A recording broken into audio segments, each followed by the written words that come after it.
You did this! No, I didn't! Stop it, both of you! She lied to us! Calm down! Roberto never imagined that opening the door of that hotel room in Dubai would reveal the most shocking scene of his entire life. His mother, Donna Juliana, was kneeling on the floor with her back bent, while his wife Stephanie sat comfortably on the velvet sofa, resting her feet on her mother-in-law's back. The older woman had become nothing more than a human footrest, an object of no value whatsoever. But this scene was far worse than it appeared, because it was not the first humiliation.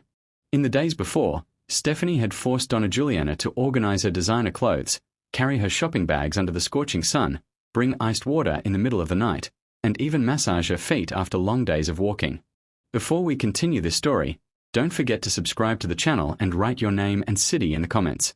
The woman Roberto loved treated his mother like a servant, or worse, like nothing at all. To understand how an elegant, well-mannered, seemingly loving woman reached such cruelty, we need to go back 3 weeks. Because this story did not begin in Dubai. It began in a luxurious office in São Paulo, belonging to a successful man who thought he had everything under control. Roberto was 45 years old and had built his fortune from nothing.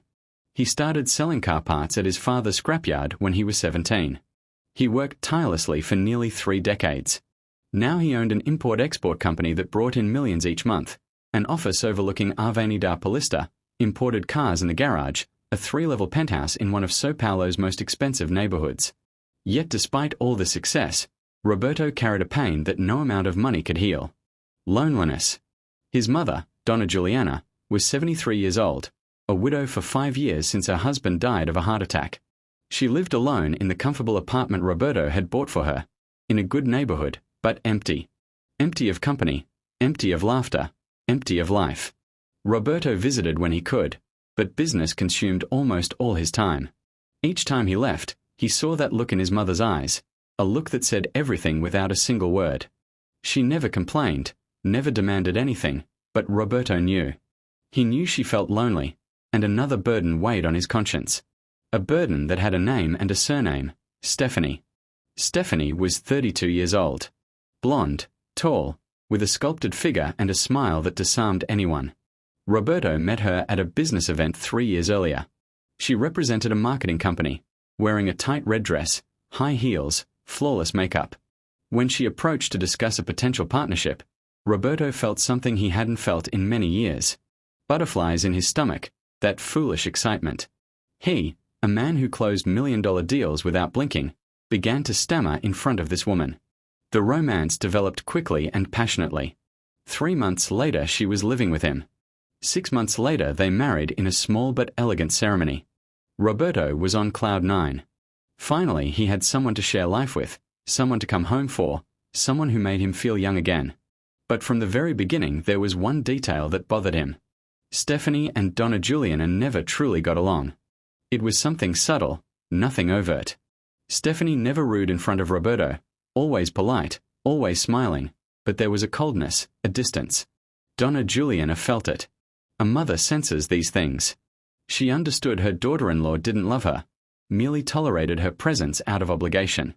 But being the woman she was, Donna Juliana never said a word to her son. She didn't want to ruin his happiness or become the problematic mother-in-law.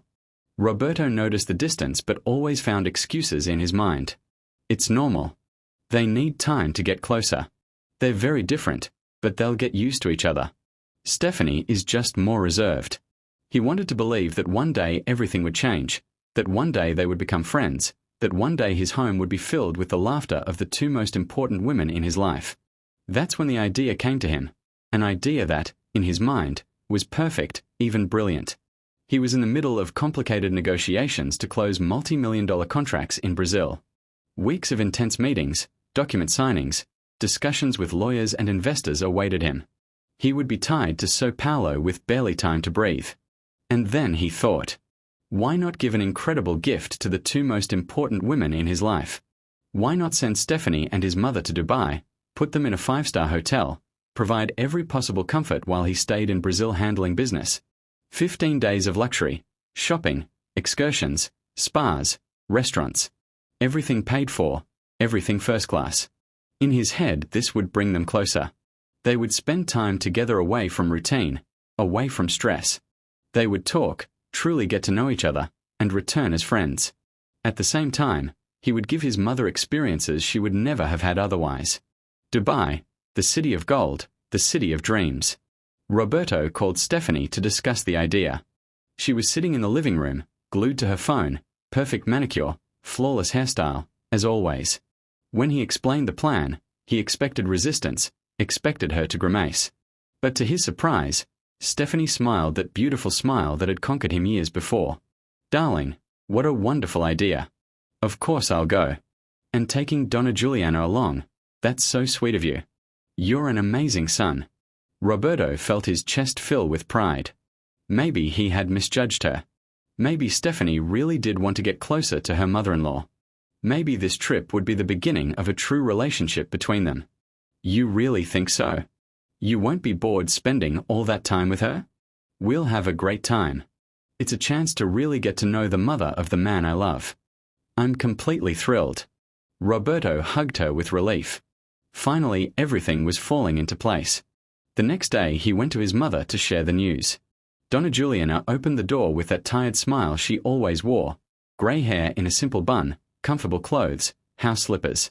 She had been watching television, as she did almost every day. "Mom, I have a surprise for you." "A surprise?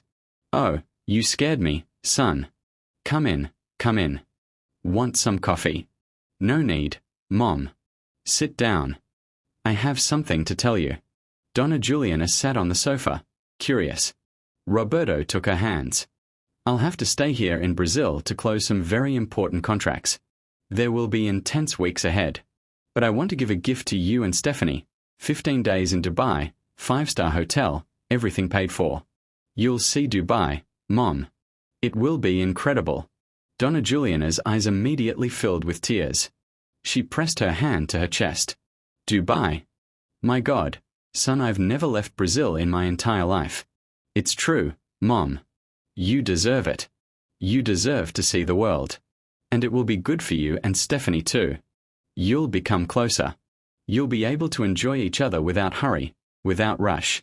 A sincere smile lit up Donna Juliana's face, but along with the joy came a tiny drop of fear. She had no closeness with her daughter-in-law. They barely spoke beyond ordinary greetings. But she wasn't going to miss this chance. She wasn't going to disappoint her son. "Son, I'll go with pleasure. And I promise I'll do everything to get along with Stephanie." Roberto left with a lighter heart. Everything was decided. Everything was planned. Everything was perfect. He could never have imagined what kind of hell he was sending his mother